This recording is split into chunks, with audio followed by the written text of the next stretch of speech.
I see 189 Sharla. This is fun. I'll make my own decisions. What a stupid thing to say. Lord, I need you every day.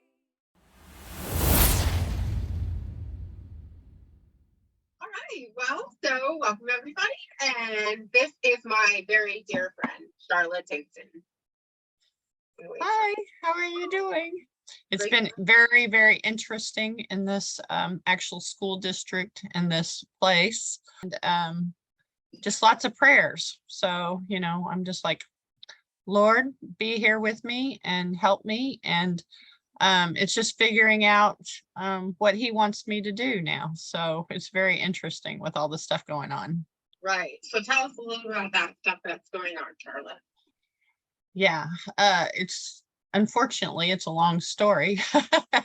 It's been a very it was a very difficult summer, this summer of 2022. Hard to believe it's 2022, but I am a mom of a 16-year-old teenage boy, and his father sued me for custody of our transgender daughter. So I was literally shocked this summer and spent most of the summer in court and traveling back and forth from Grapevine, Texas to Tigard, Oregon, where my son and my ex-husband are. So can I get you to tell us a little bit about the shock of how that happened? Yeah. So I had been working with my son for depression and communication skills. So you know how a teenager tends to shut down, especially an introvert.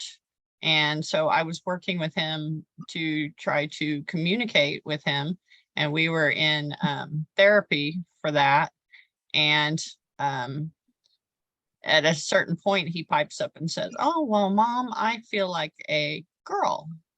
And I was like, okay, you know, I wasn't actually too shocked about that because, you know, I did know a little bit about some of the stuff going on in the schools, that they were trying to label the kids and tell them, you know, what they want to be. And then there's also the trendy stuff, you know, so this has been very trendy in the news and in the neighborhoods and all of that kind of stuff. So I said, okay, well, I'm a woman, so we can talk about this kind of stuff. And he's like, oh, no, I don't want to talk about that with you.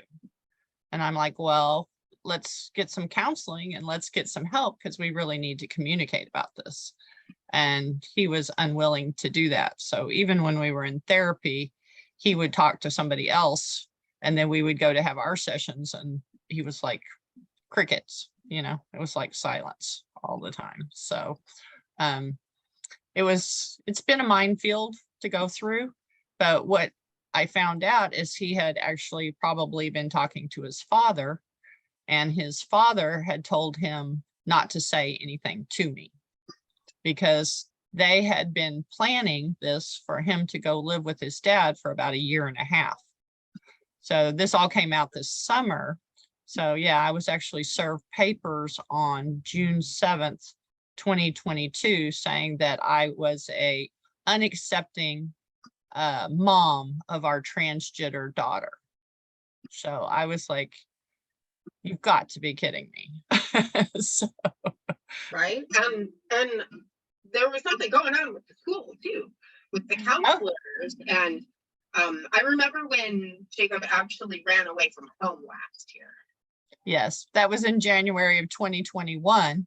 And there was something going on with his friends, something going on at the school.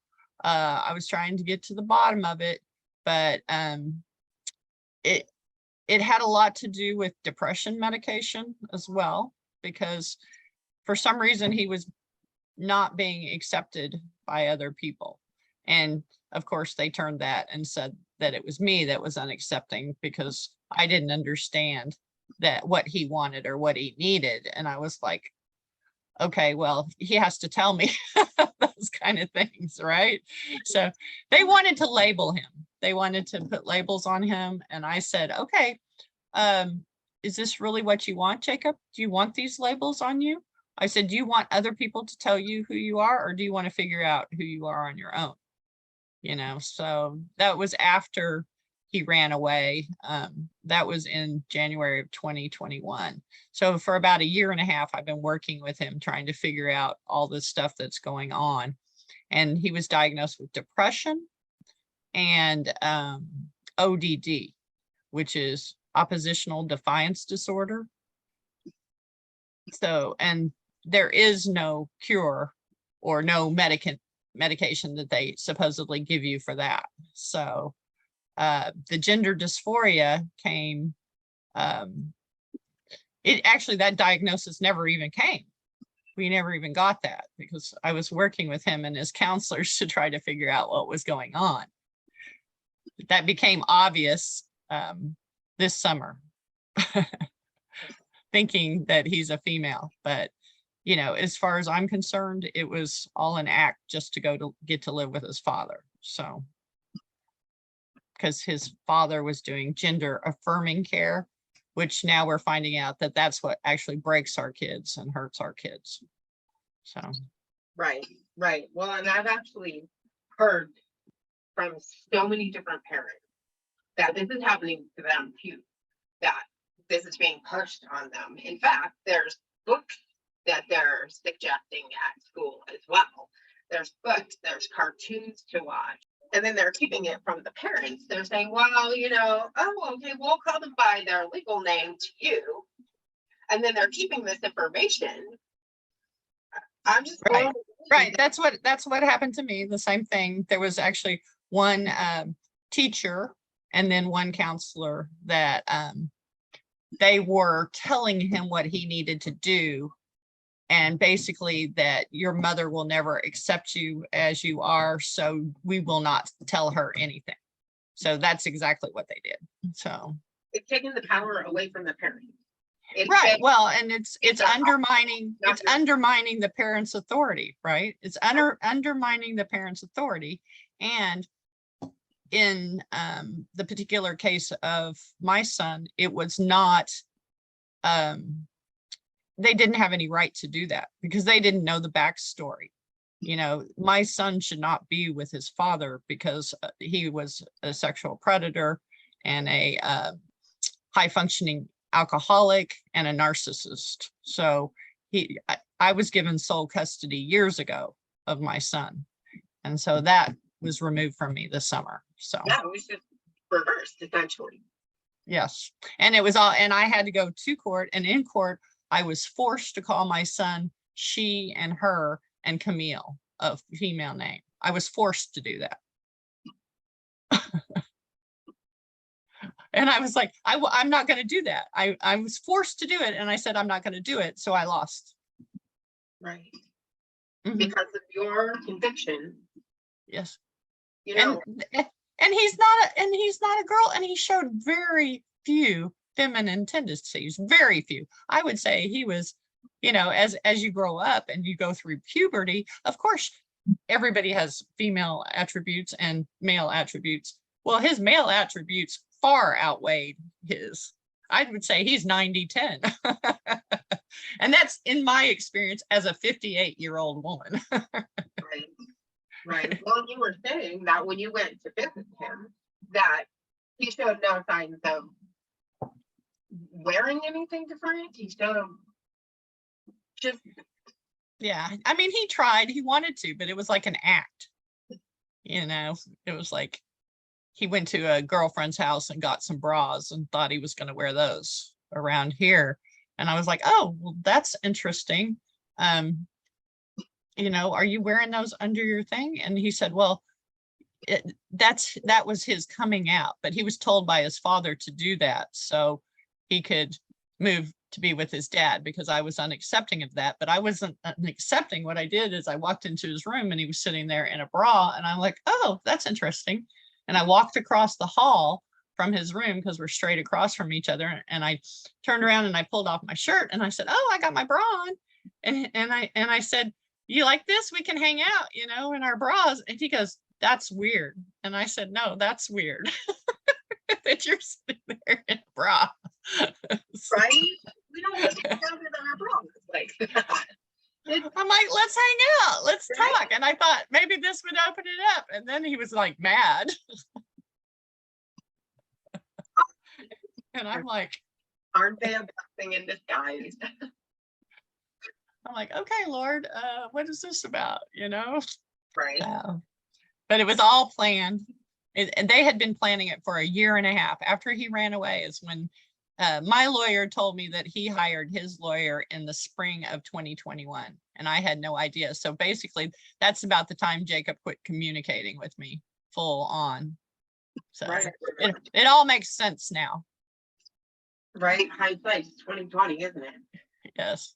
Absolutely. Okay. And I just did a video. I don't know if you've seen the video I did then, but it's wokemamabear.org, and it's supporting gender dysphoria. And I'm gonna it's put a link in the description. and then I guess I heard this book was banned, but it's oops, it's not going to come up. It's called When Harry Became Sally by Ryan T. Anderson. My biggest help is Praying the Scriptures for Your Teens by Jody Burnt. It's a very it's amazing book. So I'm praying scripture over Jacob all the time because you know, God made us the way we are, male and female. He's very clear about that. And yes, so Yeah. So tell me about when you went and spoke at the school board. yeah, that was a very interesting evening.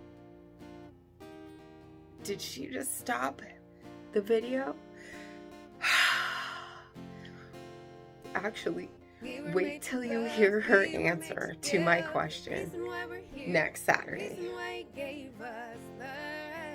And as always, hit that subscribe button and click the bell so you get a notification for next Saturday when you get to hear the rest of Sharla's story. Blessings.